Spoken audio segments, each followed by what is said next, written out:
आप देख रहे हैं चैनल तीर तर्कश। मैं घनश्याम बादल।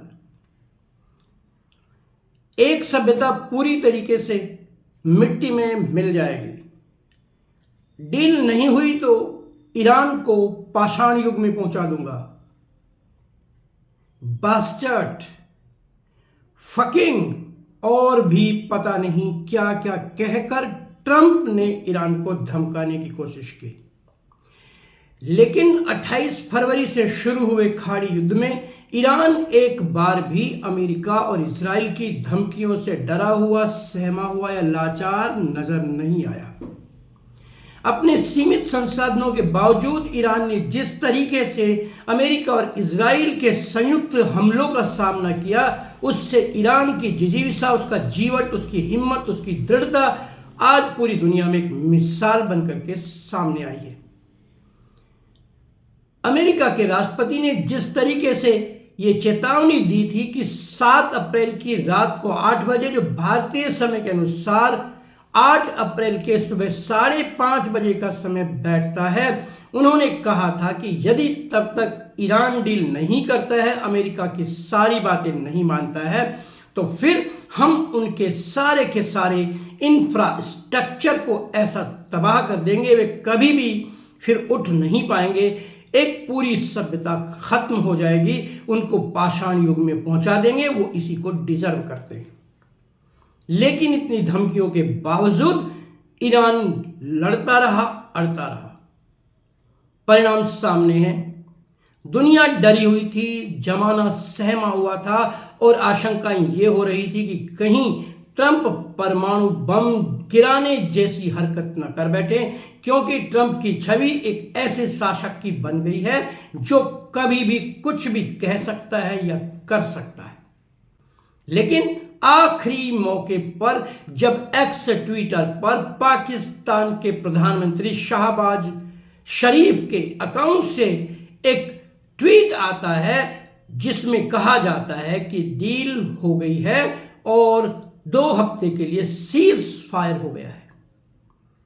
यदि हम देखें तो इस दृष्टि से पाकिस्तान ने बाजी मार ली और भारत के विश्वगुरु देखते रह गए। लेकिन इसी ट्वीट ने पाकिस्तान की पूरी तरीके से किरकिरी करा दी। जो ड्राफ्ट एक्ट पर दिखाई दे रहा था, उस पर ऊपर साफ लिखा हुआ था ड्राफ्ट, और शहबाज शरीफ इस बात को नहीं समझ पाए, उसको एडिट भी नहीं किया, जो का त्यों ट्वीट कर दिया।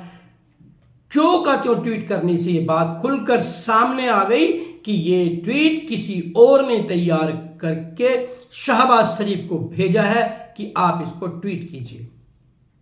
वहां पर पाकिस्तान की भद पिट गई। लेकिन साथ ही साथ सवाल तो भारत की कूटनीति, भारत की वर्तमान सरकार, वर्तमान प्रधानमंत्री, विदेश मंत्री, सब पर भी उठ रहे हैं, उठने चाहिए।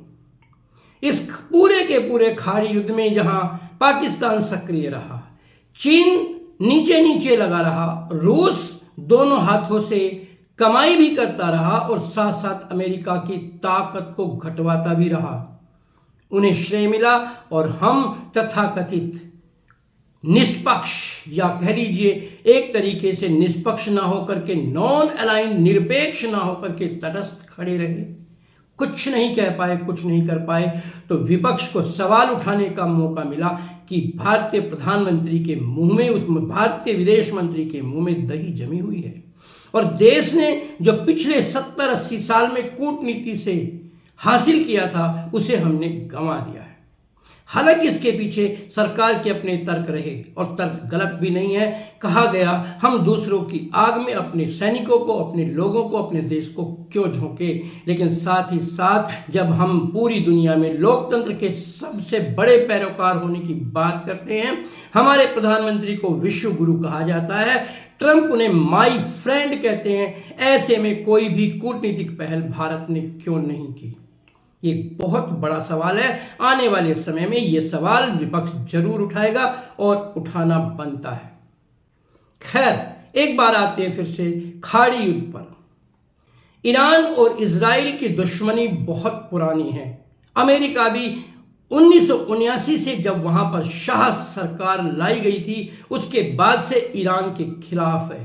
पर अयातुल्ला खुमैनी का शासन आया, तभी से अमेरिका वहां से उनको हटाने में लगा हुआ था। अयातुल्ला खुमैनी के बाद आयतुल्ला अली खामनेई के हाथों में शासन की बागडोर आई और वहां पर वही इस्लामिक कट्टरपंथी ईरान में चलती रही। अमेरिका उन्हें उखाड़ने की कोशिश करता रहा, लेकिन बाल भी बांका नहीं कर पाया।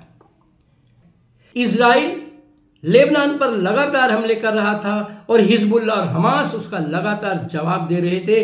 बीच में ईरान की एंट्री और उसके साथ कह सकते हैं अमेरिका का कूद पड़ना इस युद्ध को बहुत भयंकर बना गया। यह युद्ध किसे क्या दे गया? समझौता हुआ?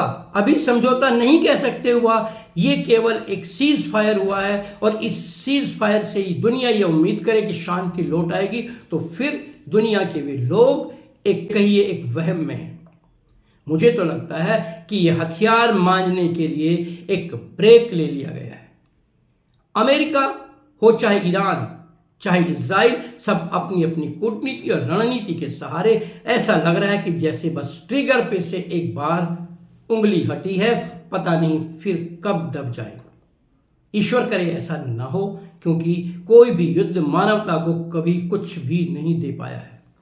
आज का जमाना बेशक आर पार की हार जीत का नहीं है, तो अमेरिका पता नहीं किस भ्रम में था। उसको लगता था जिस प्रकार से इराक में उसने आर पार की जीत प्राप्त की, लीबिया के शासक गद्दाफी को जिसने हटा दिया, सीरिया में अपने लोग सत्ता में बैठा दिए, वैसा ही वो ईरान में भी कर पाएगा। इराक से करीबन 4 गुना बड़ा देश है, दुनिया का 17वां सबसे बड़ा देश है ईरान। लगभग 9 करोड़ 30 लाख लोग वहां पर रहते हैं। ऐसे देश को आसानी से आप काबू नहीं कर सकते, वहां पर अपनी मनमानी नहीं कर सकते। अमेरिकी विशेषज्ञ, अमेरिकी आकलनकर्ता इस बात में चूक गए कि ईरान के पास कितने शस्त्र अस्त्र हैं।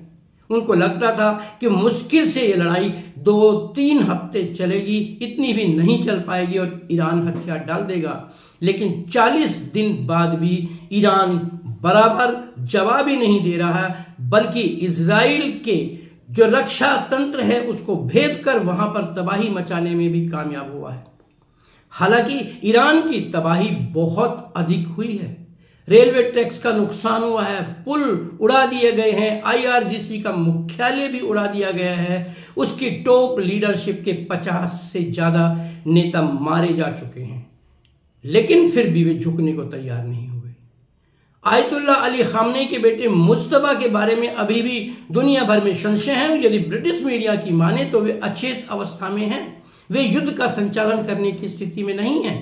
हालांकि ये एक मीडिया वॉर यानी मनोवैज्ञानिक युद्ध की तरकीब भी हो सकती है, लेकिन यदि ऐसा है तब भी ईरान के लोगों को, वहां के युद्ध संचालकों को शाबाशी देनी पड़ेगी कि अपने सबसे बड़े नेता, सुप्रीम लीडर के न होने के बावजूद उन्होंने अमेरिका और इजराइल को नाको चने चबा दिए। अमेरिका में भी अंदरूनी फ्रंट पर ट्रंप की हालत खराब है। परसों जब ट्रंप धमकी दे रहे थे पाषाण युग में भेजने की, कह रहे थे कि सभ्यता खत्म हो जाएगी, तब वहां के छोटे छोटे से बच्चे भी मानव श्रृंखला बनाने के लिए उन ठिकानों के चारों तरफ जाने के लिए तैयार थे। वहां की बुर्का नशीन महिलाएं हाथों में शस्त्र लेकर के सामना करने के लिए तैयार खड़ी थी। ये होती है देशभक्ति। क्या हम सीखेंगे इस प्रकरण में? क्या भारत शिक्षा लेगा?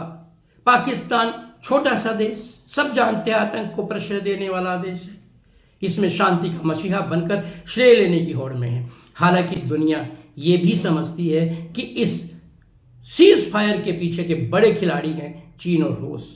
लेकिन बहुत बड़ा सवाल इस युद्ध में, इस वैश्विक संकट के समय हम कहां थे?